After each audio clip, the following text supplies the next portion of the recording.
La conscience humaine est sans doute l'une des erreurs les plus tragiques de l'évolution. Nous sommes devenus trop conscients de nous-mêmes. La nature a créé un aspect d'elle-même qui ne lui appartient plus. Nous sommes des créatures qui ne devraient pas exister, selon les lois naturelles. Nous sommes des choses obsédées par l'illusion d'avoir un moi. Cette accumulation de sensations et d'expériences sensorielles. Des choses programmées avec l'assurance que chacun d'entre nous est une personne. Alors que la vérité, c'est que nous sommes personne.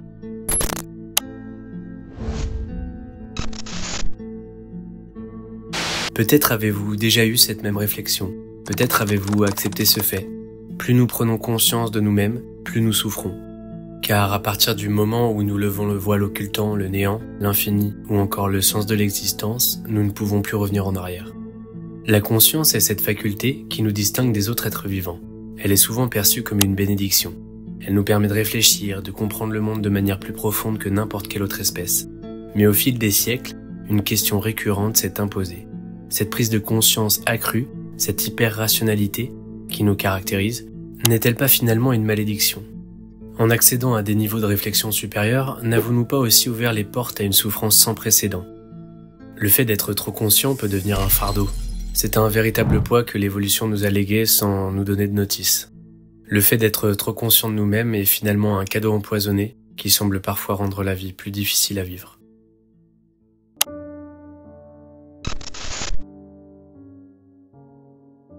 L'évolution est un processus fascinant et complexe. Il est guidé par le principe de la sélection naturelle. Mais cette dynamique, contrairement à une croyance répandue, n'a ni but ni conscience. Si certaines adaptations ont permis à notre espèce de survivre et de prospérer, rien ne garantit que ces mécanismes aboutissent nécessairement à une existence plus heureuse ou plus sereine. La conscience pourrait ainsi être une mutation accidentelle, une espèce de bizarrerie de l'évolution qui, certes, nous a offert des avantages indéniables sur le plan de la survie, mais qui a aussi engendré de nouvelles formes de souffrance. Le philosophe Jean-Paul Sartre affirmait que l'homme est condamné à être libre. Et avec cette phrase, il pointait du doigt l'angoisse existentielle qui découle de la conscience. Nous sommes constamment confrontés à des choix, à la responsabilité de notre existence. Et cette liberté totale, finalement, devient une source d'angoisse paralysante. Chaque décision nous met face à une infinité de possibilités et souvent à l'impossibilité de savoir si l'on a fait le bon choix. Quand nous devons choisir une voie professionnelle par exemple, ou encore une relation amoureuse, ou même une simple décision quotidienne, eh bien la peur de l'erreur nous submerge. Et ce fardeau de la décision est finalement directement lié à notre conscience accrue de notre propre mort.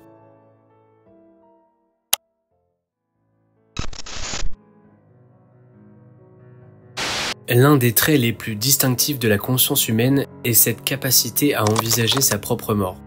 Et contrairement aux animaux qui semblent vivre principalement dans l'instant présent, l'être humain, lui, est constamment hanté par la perspective de sa fin. Nous passons nos vies à essayer de fuir cette pensée, à nous distraire ou à chercher des consolations dans des croyances religieuses ou philosophiques. Mais la mort plane toujours au-dessus de notre existence.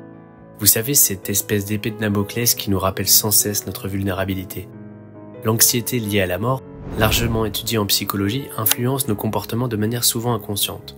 Nous cherchons à laisser une trace, que ce soit à travers nos enfants, notre travail ou nos créations artistiques, toutes les tentatives de projets afin de prolonger notre existence au-delà de notre propre mort. Ensuite, il y a notre écrivain préféré Albert Camus, qui lui décrit avec lucidité l'angoisse que procure la conscience humaine face à l'absence de sens. Lui, en fait, il pense que la conscience humaine peut comprendre que l'univers n'a ni sens ni raison d'être. Nous vivons dans un monde dépourvu de finalité, où la mort est inévitable et aucune réponse transcendante ne vient apaiser nos angoisses. Et cette confrontation avec l'absurde engendre une profonde souffrance existentielle. Pour Camus, la tragédie n'est pas que la vie soit absurde, mais que nous en soyons conscients. Nous aspirons à un sens, à un ordre cosmique, mais l'univers demeure silencieux. Et face à cet absurde, Camus propose la révolte. Accepter le non-sens de l'existence et vivre pleinement, avec lucidité, tout en embrassant cette absurdité sans chercher de faux réconfort. Du coup, la vraie liberté résiderait donc dans la révolte contre l'absurde. Et ça, c'est super bien illustré dans le mythe de Sisyphe qu'il a écrit, qui illustre la condition humaine à travers le personnage de Sisyphe. J'en ai déjà parlé dans plusieurs de mes vidéos. Vous savez, Sisyphe, c'est ce gars qui pousse son rocher éternellement en haut d'une colline. Et à chaque fois qu'il a poussé le rocher tout en haut de la montagne, eh bien celui-ci retombe, et ça devient un cycle sans fin qui ne s'arrête jamais. Et si au premier abord ce travail semble vain, eh bien Sisyphe, lui, en acceptant son sort, trouve une forme de liberté. La lucidité face à l'absurde devient donc un acte de rébellion. La conscience est également responsable du paradoxe de l'hédonisme. Alors ça, c'est une tendance à rechercher le bonheur de manière si obsessionnelle qu'elle finit par nous éloigner de celui-ci. En fait, plus nous devenons conscients de notre désir d'être heureux, plus ce bonheur semble nous échapper. Nous devenons prisonniers de cette quête sans fin, incapables de savourer des plaisirs simples. Et on est constamment obsédé par la prochaine source de satisfaction. Ce paradoxe, on le retrouve dans les réflexions avec Épicure, qui lui prenait la recherche des plaisirs simples. Aujourd'hui, cette quête est devenue une course effrénée, un désir insatiable qui grandit à mesure que nous nous rapprochons de notre objectif. Cette hyperconscience nous empêche de savourer le moment présent, nous enfermant dans une spirale où le bonheur semble toujours à portée de main, mais jamais pleinement accessible.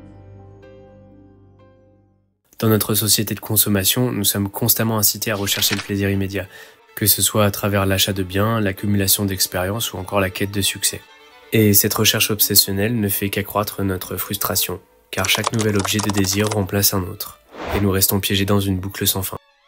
Du coup, c'est une parfaite transition pour vous parler d'un philosophe qui a vraiment marqué mon ouverture à la réflexion, et qui a été celui qui m'a fait prendre conscience de la réalité brutale de notre monde.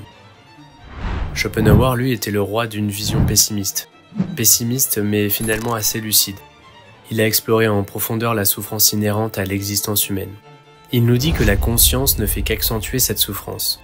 Il décrit la vie comme une oscillation perpétuelle entre désir et ennui. Deux états douloureux. Le désir car il implique un manque, une insatisfaction, et l'ennui car une fois le désir assouvi, l'absence de but nous plonge dans le vide existentiel. La vie oscille comme un pendule, de droite à gauche, de la souffrance à l'ennui. La seule échappatoire à cette souffrance, selon Schopenhauer, est finalement la négation du désir, une espèce d'ascétisme qui permet de se détacher des passions.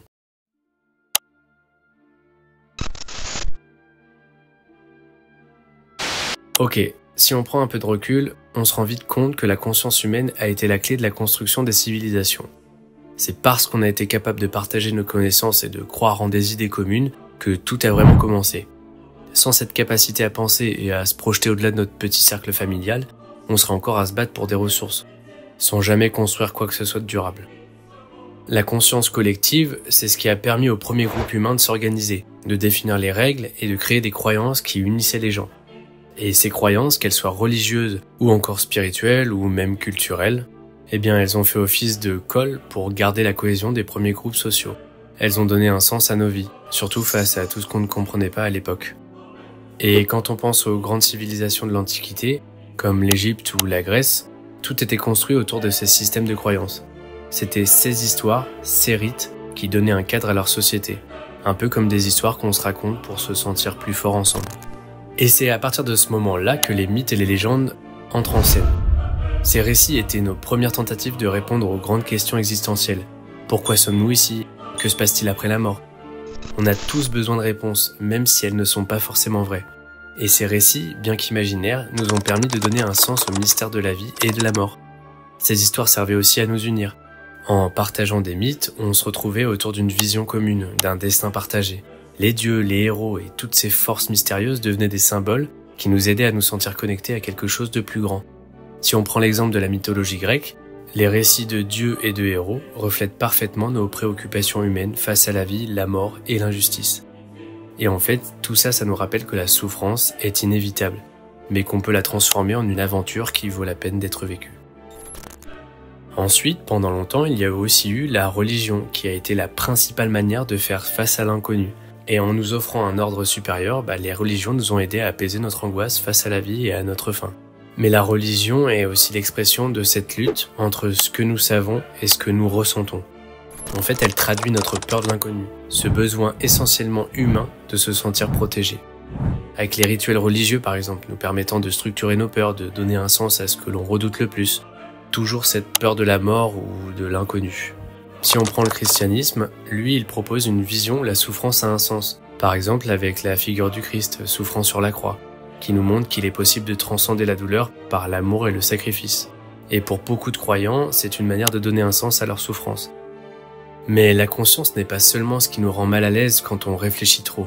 elle est aussi au cœur d'un dilemme fondamental pour nous, celui entre la liberté et le déterminisme.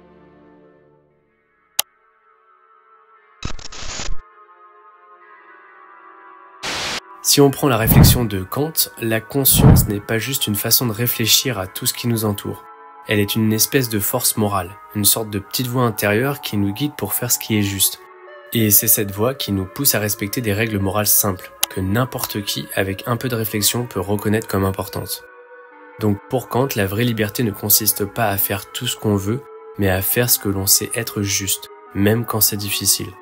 Cela veut dire parfois mettre nos désirs de côté et écouter cette petite voix qui nous dit de faire ce qui est bien pour les autres. Alors c'est facile à dire, mais souvent beaucoup plus compliqué à faire. Si on prend l'exemple du mensonge, eh bien parfois, mentir semble être la solution la plus facile. Par exemple, éviter de dire la vérité à quelqu'un pour ne pas le blesser. Mais ça, pour Kant, même si ça peut paraître justifié, eh bien mentir est toujours mauvais. Parce qu'un monde où tout le monde mentirait serait tout simplement invivable. Comment pourrions-nous nous faire confiance les uns les autres? Mais est-ce que cette liberté, elle est bien réelle? La question du libre arbitre reste un énorme point d'interrogation. Si la conscience nous fait croire que nous sommes libres, beaucoup de philosophes, eux, pensent que ce n'est qu'une illusion. Et selon la théorie du déterminisme, ce que nous faisons est influencé par tout ce qui nous entoure. Notre héritage génétique, notre éducation, nos expériences passées ou encore notre culture. Et ce dilemme entre liberté et déterminisme, lui, il est au cœur de notre angoisse. Nous aimons croire que nous contrôlons notre vie, que nous sommes les maîtres de notre destin. Mais quand on y réfléchit bien, beaucoup de nos actions sont le résultat d'influences que l'on ne maîtrise pas vraiment. Même quand on pense à faire un choix en toute conscience, est-ce que ce n'est pas souvent parce qu'on a été influencé par quelque chose de plus profond? Et des recherches ont été faites justement à ce sujet par le psychologue Skinner, où ses travaux montraient que la plupart de nos comportements sont des réponses à des stimuli externes, un peu comme des réflexes. Par exemple, lorsque vous achetez une marque de céréales au supermarché, est-ce que vous êtes vraiment libre de votre choix ou est-ce que c'est à cause de cette publicité que vous avez vue des dizaines de fois à la télé? Peut-être que notre libre arbitre est surtout une belle histoire qu'on aime se raconter.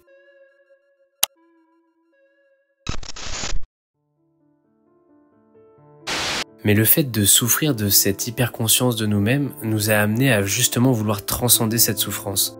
Et elle a été transformée en force créatrice par les artistes. La sublimation, qui est un concept freudien, consiste à détourner des pulsions destructrices vers des activités créatives. L'art devient un exutoire, un moyen de transformer des émotions douloureuses en quelque chose de beau et d'universel. Les artistes utilisent leur douleur pour créer des œuvres qui résonnent avec les autres.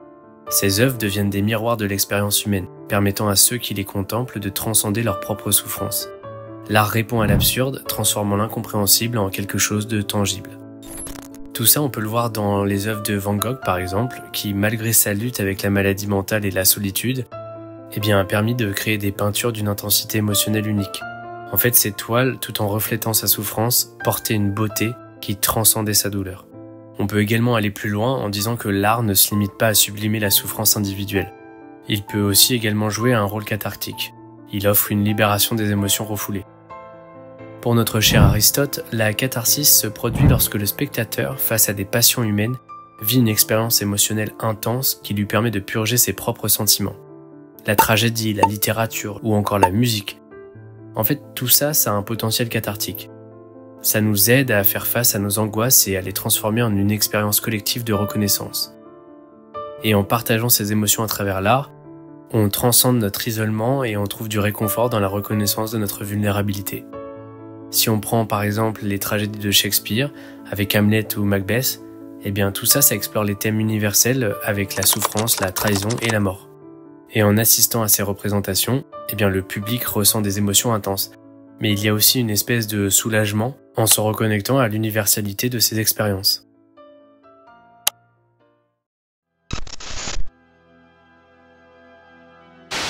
Finalement, le fait d'être trop conscient de nous-mêmes, c'est peut-être bien une tragédie.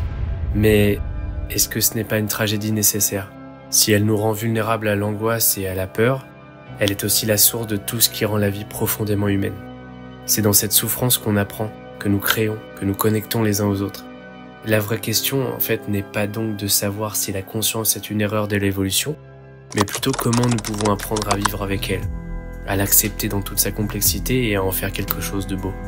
Peut-être que l'erreur de l'évolution réside non pas dans la conscience elle-même, mais dans notre incapacité à la comprendre pleinement et à l'utiliser pour le bien commun. Encore une fois, merci à tous d'être arrivés jusqu'ici. Comme d'hab, on lâche un petit like, un petit commentaire, on partage et on n'oublie pas de s'abonner si c'est pas déjà fait. J'en profite aussi pour vous remercier d'être toujours aussi nombreux, je m'attendais pas forcément à ça. Je reçois beaucoup de messages, que ce soit sur Instagram ou sur YouTube dans les commentaires, je peux pas répondre à tout le monde et je vais arrêter de le faire parce que c'est beaucoup trop de travail.